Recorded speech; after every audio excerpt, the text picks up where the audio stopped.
ప్రభువు పేరిట మీ అందరికీ షలోం. ఈరోజు దేవుని వాగ్దానము. నాకు మొరపెట్టుము, నేను నీకుత్తరమిచ్చేదను. నీవు గ్రహింపలేని గొప్ప సంగతులను, గూఢమైన సంగతులను నీకు తెలియజేతును. ఇర్మియా గ్రంథము 33వ అధ్యాయము 3వ వచనం. ప్రియులారా, ఈరోజు వాక్య ధ్యానంలోనికి వెళ్లే ముందు తలలు వంచి చిన్న ప్రార్థన చేసుకుందాం. మమ్మల్ని మిక్కిలిగా ప్రేమిస్తున్న మా పరలోకపు తండ్రి, ఈ పవిత్రమైన లెంట్ దినాలలో నీ పాదసన్నిధికి వస్తున్నాం. నాకు మొరపెట్టుము, నేను నీకుత్తరమిచ్చేదను అని వాగ్దానము చేసిన దేవుడవు. ఈ సమయంలో నీ వాక్యము ద్వారా మాతో మాట్లాడండి. మా హృదయాలను తెరిచి నీ గూఢమైన సంగతులను మాకు బయలుపరచండి. వాక్యము వింటున్న ప్రతి బిడ్డను దీవించుమని యేసు క్రీస్తు నామములో ప్రార్థించి అడిగి పొందుకొని ఉన్నాము తండ్రి, ఆమెన్. ప్రియులారా, ఈరోజు జీవాక్యము వినుచున్న మీ అందరికీ మన ప్రభువును ప్రియరక్షకుడైన యేసు క్రీస్తు జీవము గలిగిన నామమున ఈ నూతన దినపు శుభములను, వందనములను తెలియజేయుచున్నాను. ప్రియులారా, నాకు మొరపెట్టుము, నేనికుత్తరమిచ్చేదను. నీవు గ్రహింపలేని గొప్ప సంగతులను, గూఢమైన సంగతులను నీకు తెలియజేతును అన్న వచనము ప్రకారము ఈ మాటలు దేవుడు ఇర్మియాకు సెలవిచ్చినప్పుడు, ఇర్మియా ఒక భయంకరమైన పరిస్థితిలో ఉన్నాడు. ఆయన రాజనగరులో లేడు, సుఖ సంతోషాల మధ్య లేడు. ఆయన బందీగా చెరసాలలో ఉన్నాడు. చుట్టూ ఇనుప ఊచలు, చీకటి, ఒంటరితనము. బహుశా ఇర్మియా అనుకొని ఉండవచ్చు, ఇక నా పని అయిపోయింది, దేవుడు నన్ను మరిచిపోయాడు అని. కాని సరిగ్గా ఆ చీకటిలోనే దేవుని స్వరము వినిపించింది. ప్రియులారా, ఈ లెంట్ కాలమంటే మన ఆత్మీయ జీవితంలో ఒక చెరసాల వంటి అనుభవం. మన పాపపు కట్టుబాట్లను, మన బలహీనతలను గుర్తించి వాటి నుండి విడుదల కోసము దేవుని వైపు చూసే సమయం. దేవుడి రోజు మనతో 3 విషయాలు చెబుతున్నాడు. మొదటిది, నాకు మొరపెట్టుము, ఇది మన బాధ్యత. 2, నేను నీకుత్తరమిచ్చేదను, ఇదాయన నమ్మకత్వము. 3, నీవు గ్రహింపలేని గొప్ప సంగతులు, ఇది మన అధికారము.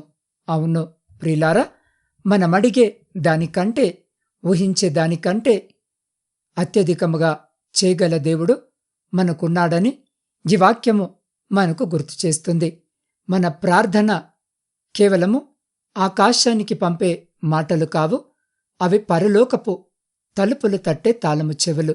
అవును ప్రియులారా, కొన్నిసార్లు మన పరిస్థితులు ఎలా ఉంటాయి అంటే ఏమీ అర్థము కాదు. జరగబోయేదాన్ని సరిగ్గా ఊహించలేక పొరపాటు పడి చెడు నిర్ణయాలు తీసుకుంటాం, నష్టపోతాం, లేదా సమయము వృధా చేసుకుంటాం. ఈ రోజున బహుశా ఈ వాక్యము వింటున్న నీవు ఇటువంటి పరిస్థితిని చూస్తున్నావేమో. ఏ నిర్ణయము తీసుకోవాలో అర్థము కావడము లేదేమో. ఎలా నీ ఎదుట ఉన్న సమస్యను పరిష్కరించాలో తెలియడము లేదేమో. జీవితమంతా ఏం జరుగుతుందో, ఎలా వెళుతుందో అర్థమవ్వడము లేదేమో. అయితే దేవుడు నేరుగా నీతోనే మాట్లాడుతున్నాడు. నాకు మొరపెట్టుము, నీవు గ్రహించలేని, నీకర్థము కాని గొప్ప సంగతులు, ఎవరికి అంతుపట్టని సంగతులు నేను నీకు తెలియజేస్తానని. ఈ రోజున ఈ ప్రపంచంలో ఎన్నో నూతనమైన విషయాలు, పరికరాలు ఎవరు కనిపెడుతున్నారు? ఎక్కువ శాతము క్రైస్తవులే కదా.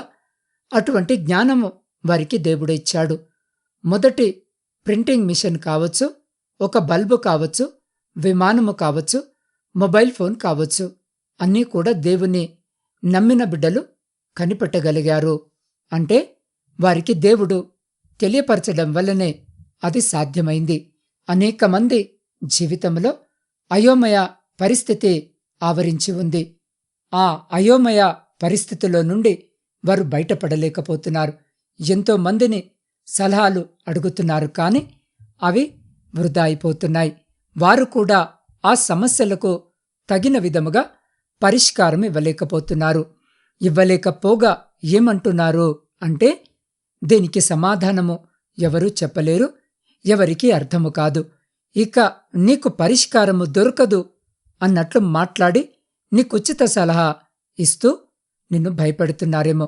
కాని ఏ సమస్యకైనా, ఎటువంటి అర్థము కాని చిక్కుముడికైనా దేవుడు పరిష్కారము ఇవ్వగలడు. ఎవరికి తెలియని సంగతులను ఆయన నీకు వివరించగలడు.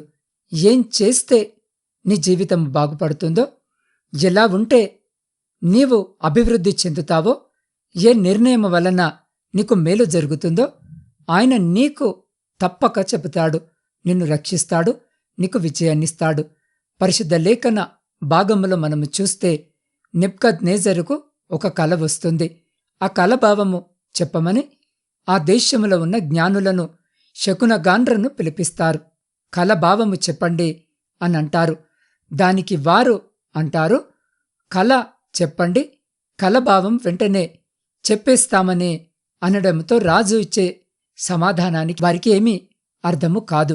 ఆ సమాధానం అంటే, ఆ కల ఏంటో నాకు గుర్తులేదు, అయినా సరే మీరు ఆ కలభావము చెబితే మీకు మంచి బహుమానాలు ఇస్తానని రాజు పలుకుతాడు. ఆలోచించండి ప్రియులారా, కల ఏమిటో చెప్పకుండా ఎవరైనా కళాభావము చెప్పగలరా? కొంచెము మట్టిచ్చి దీనితో ఏదైనా వస్తువు తయారు చేయంటే కుమ్మరి చేయగలడు. కాని ఏమీ ఇవ్వకుండా నీవేదొక వస్తువు చేయాలనంటే ఎలా ఉంటుంది? ఎవరి వలన సాధ్యము కాదు కదా. ఆ రోజున పరిస్థితి అలానే ఉంది. వారు కరాఖండిగా చెబుతారు, ఈ భూమి మీద ఏ మనిషి నీ కళాభావము చెప్పలేరు, మమ్మల్ని వదిలేయండి అని. దానికి రాజు కోపపడి అందరినీ చంపాలి అని అనుకుంటాడు. కాని దానియేలు ఈ సంగతిని గ్రహించి సమయము తీసుకొని దేవుణ్ణి ప్రార్థించడం మొదలుపెట్టాడు. ఆశ్చర్యముగా, అద్భుతముగా కళ మరియు కళ యొక్క భావము రెండు దానియేలుకు తెలియపరుస్తాడు. చూడండి, దానియేలుకి ఏమీ అర్థము కాని పరిస్థితుల్లో ఎవరినో సలహా అడగలేదు, ఎవరి దగ్గరికి పోయి మొరపెట్టలేదు, రాజు దగ్గరికి వెళ్ళి ఇంటర్వ్యూ చేయలేదు, విచారణ చేయలేదు. మరేమి చేశాడు? దేవుని సన్నిధిలో ప్రార్థించాడు. ఈ సమస్య నుండి నీవే నన్ను గట్టెక్కించాలి అని మొరపెట్టాడు. తద్వారా సమాధానాన్ని పొందుకున్నాడు. ప్రియ సహోదరి, సహోదరులారా, ఒక చిన్న బాలుడు తన తండ్రితో కలిసి అడవి మార్గంలో వెళుతున్నాడు. దారిలో ఒక పెద్ద రాయి అడ్డంగా ఉంది. బాలుడు ఆ రాయిని పక్కకు జరపాలని తన శక్తినంతటినీ ఉపయోగించాడు. కాని అది కదలలేదు. ఏడుస్తూ, నా వల్ల కావడం లేదు నాన్న అన్నాడు. అప్పుడు తండ్రి నవ్వి, చూడు బాబు, నీవు నీకున్న శక్తినంతా వాడలేదు అన్నాడు. బాలుడు ఆశ్చర్యపోయి, నేను చాలా కష్టపడ్డాను కదా అన్నాడు. దానికి తండ్రి, నీ పక్కనే ఉన్న నన్ను సహాయము అడగలేదు, నన్ను అడగడము కూడా నీ శక్తిలో భాగమే అన్నాడు. మన జీవితాల్లో కూడా ప్రియ సహోదరి, సహోదరుడా, సమస్యలు ఎదురైనప్పుడు మన సొంత తెలివితేటలతో పోరాడుతుంటాం. కాని దేవుడు వేచి చూస్తున్నాడు, మనమెప్పుడు ఆయనకు మొరపెడతామా అని. ఆయన సహాయము అడిగినప్పుడు మనము ఊహించని మార్గాలను ఆయన తెరుస్తాడు. అవును, ఈ రోజున ఈ వాక్యము వింటున్న నా ప్రియ సహోదరి, సహోదరుడా, ఈ వాక్యము వింటున్న నీవు కూడా మొరపెట్టగలిగితే మనుషులేమీ చేయలేరు, దేవుడు ఏదైనా తెలియపరచగలడు అని నీవడగగలిగితే నీకు తప్పకుండా సమాధానము వస్తుంది, వచ్చి తీరుతుంది. కాబట్టి నీకర్థము కాని పరిస్థితుల్లో నీ యొక్క సొంత నిర్ణయాలపైన ఆధారపడకు. దేవుని సహాయము తీసుకో. ఆయన తప్పకుండా నీకర్థము కాని సంగతులను వివరించి ఏమి చేయాలో చెబుతాడు. నిన్ను క్షేమముగా అభివృద్ధి వైపే నడిపిస్తాడు. కాబట్టి ప్రియ సహోదరి, సహోదరుడా, దేవుడు సమాధానము చెప్పడానికి సిద్ధముగా ఉన్నాడు. అయితే షరతు ఒకటే, మనము మొరపెట్టాలి. మొరపెట్టడమంటే కేవలము ప్రార్థించడం మాత్రమే కాదు, మన హృదయపూర్వకమైన అర్థనాదము ఎల్లంటి కాలములో మన పాపాలను ఒప్పుకుంటూ మన సమస్యల మధ్య ఆయన వైపు చూద్దాం. మనము గ్రహించలేని గొప్ప కార్యాలను ఆయన మన జీవితాల్లో చేస్తాడు. కాబట్టి ప్రియ సహోదరి, సహోదరుడా, ఈ సమయము దేవునితో ముఖాముఖి మాట్లాడే సమయము. వాక్యము విన్న మనము ఇప్పుడొక తీర్మానానికి రావాలి. మీరు అయోమయములో ఉన్నారా? జీవితమెటు వెళుతుందో అర్థము కాక చీకటి గదిలో ఉన్న ఇర్మియాలాగే ఒంటరిగా ఊహించుకుంటున్నారా? మీ సమస్యలు మీ శక్తికి మించి ఉన్నాయా? మీ సొంత తెలివితేటలు, మీ ధనము, మీ స్నేహితులు మీకు సహాయము చేయలేకపోతున్నారా? దేవుని స్వరము వినాలనుకుంటున్నారా?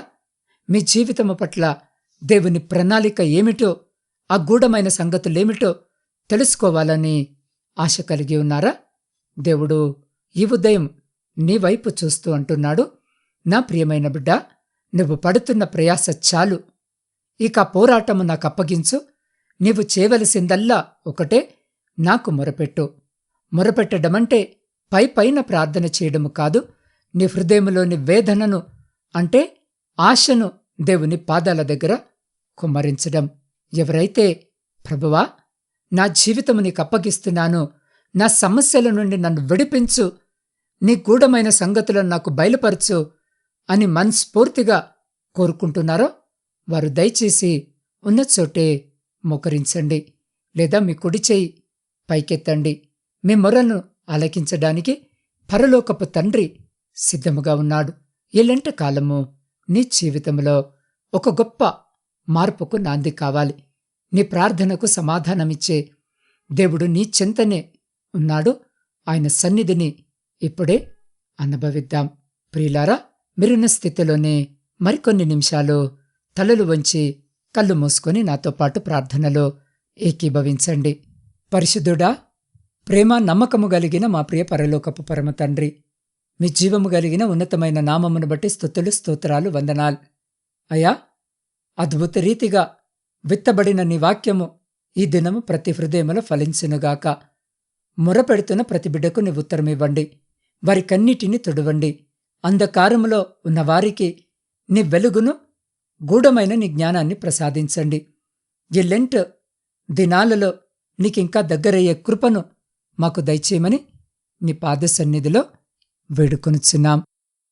క్యాన్సర్ వ్యాధితో బాధపడుతున్న నవీన సత్య, మేఘన, యశస్విని, మల్లికార్జున స్వామి, జహంగీర్, సుబ్బారావు, పద్మ, జ్యోతి, కళావతి, రాజేశ్వరి, భాష, ఇమజ, యశస్విని, ఖైరునిసా, రమాదేవి, విమలమ్మ, అనుష, మార్తమ్మ, వీరందరి శరీరాల్లో ఉన్న వ్యాధి కణాలను నిర్మూలించి వారికి నూతన శక్తిని ప్రసాదించుము. అయా, కిడ్నీ వైఫల్యముతో బాధపడుతున్న సిద్ధు, లక్ష్మణ్, ప్రవీణ్ కుమార్, తేజ, నాగజ్యోతి, నయోమి, సన్నీలకు, అలాగే గుండె జబ్బులతో ఇబ్బంది పడుతున్న Pavan, Sugunavathi, Jayamma, Susheela, Sharon Mary, Sebastian, Anandarao, ప్రభావతిలకు ఆయురారోగ్యాలను ప్రసాదించండి. వారి అవయవాలు తిరిగి సక్రమముగా పనిచేయనట్లు దీవించండి. అయా, పక్షవాతముతో కదలలేని స్థితిలో ఉన్న సూర్యరావు, రాంబాబు, గుణసుందరమ్మ, బాలప్ప, రంగన్న, కృపాకర్, జయకృష్ణ, భాస్కర్రావు, విజయలక్ష్మి, శ్రీనివాసరెడ్డి, నిడియా, వెంకటేశ్వరమ్మ, నారాయణ, శ్రీను, వీరేష్, రంగన్నలకు తిరిగి నడిచే శక్తిని ప్రసాదించండి. బ్రెయిన్ ట్యూమర్తో ఉన్న లీలావతి, ప్రశాంతి, జైపాల్ రెడ్డిలకు అనేక మాసాలుగా కోమాలో ఉన్న నానికి స్పృహనిచ్చి తిరిగి సాధారణ స్థితికి తీసుకురావాలని వేడుకుంటున్నాం. అయ్యా, 10 ఏళ్లుగా ఒంటరితనముతో భయముతో గడుపుతున్న సజిత్కు ధైర్యాన్ని, శాంతిని దయచేయండి. కీళ్ల నొప్పులతో బాధపడుతున్న కీర్తన, వెంకటేశ్వరమ్మ, నూకరత్నములకు ఉపశమనాన్ని కలిగించండి. సోరియాసిస్తో ఉన్న వర్షినికి, మస్క్యులార్ అట్రోఫీతో ఉన్న పునర్విక శ్రీకి, వెన్నుముక గాయంతో ఉన్న గోపాల్ రెడ్డికి స్వస్థతను దయచేయండి. జ్ఞాపక శక్తి కోల్పోయిన సుజాతకు, డయాబెటిక్తో ఉన్న అభినవ్కు సంపూర్ణ స్వస్థతను దయచేయండి. అఖిల పడుతున్న మానసిక, ఆత్మ సంబంధిత పోరాటాల నుంచి ఆమెకు విముక్తిని కలిగించమని వేడుకుంటున్నాం. అయ్యా, పేర్లు చెప్పబడని అనేక సమస్యలతో బాధపడుతున్న ప్రతి బిడ్డను కూడా మీ పాద సన్నిధికి తీసుకొని వస్తూ ఉండగా నా తండ్రి, ప్రతి బిడ్డపైన మీ గాయపడ్డ స్థాన్ని ఉంచండి. వారు పొందుతున్న చికిత్సలు ఫలించి వారు త్వరగా కోలుకొని వారి కుటుంబాల వెలుగు నిండాలని నీ పాద సన్నిధిలో వేడుకొనిచున్నాం. ప్రపంచంలో శాంతిని, సమాధానాన్ని కలిగించండి. విడిపోయిన ప్రతి కుటుంబాన్ని తిరిగి కట్టుమని వేడుకుంటున్నాం. అయ్యా, ముఖ్యముగా నా ఆత్మీయ కుటుంబ సభ్యులందరినీ మీ పరిశుద్ధ పాదాల చెంత పెడుతూ ఉండగా బిడ్డలను జ్ఞాపకము చేసుకోండి. అయ్యా, బిడ్డల ప్రతి ప్రార్థన విజ్ఞాపనను మీరు ఆలకించి అంగీకరించి ప్రతి న్యాయమైన కోరికకు సమాధానము దయచేసి అయ్యా, మీ ఆకాశపు వాకిళ్లను విప్పి మీ సమృద్ధికరమైన దీవెన ఆశీర్వాదాల చేత బిడ్డల జీవితాలను, కుటుంబాలను దీవించి ఆశీర్వదించి తృప్తిపరిచి మీరే ఘనత, మహిమ, ప్రభావాలు పొందుమని మా ప్రభువును మీ ప్రియకుమారుడైన యేసుక్రీస్తు శక్తి కలిగిన నామమున ప్రార్థించి స్తుతించి అడిగి పొందుకొని ఉన్నాము తండ్రి. ఆమెన్.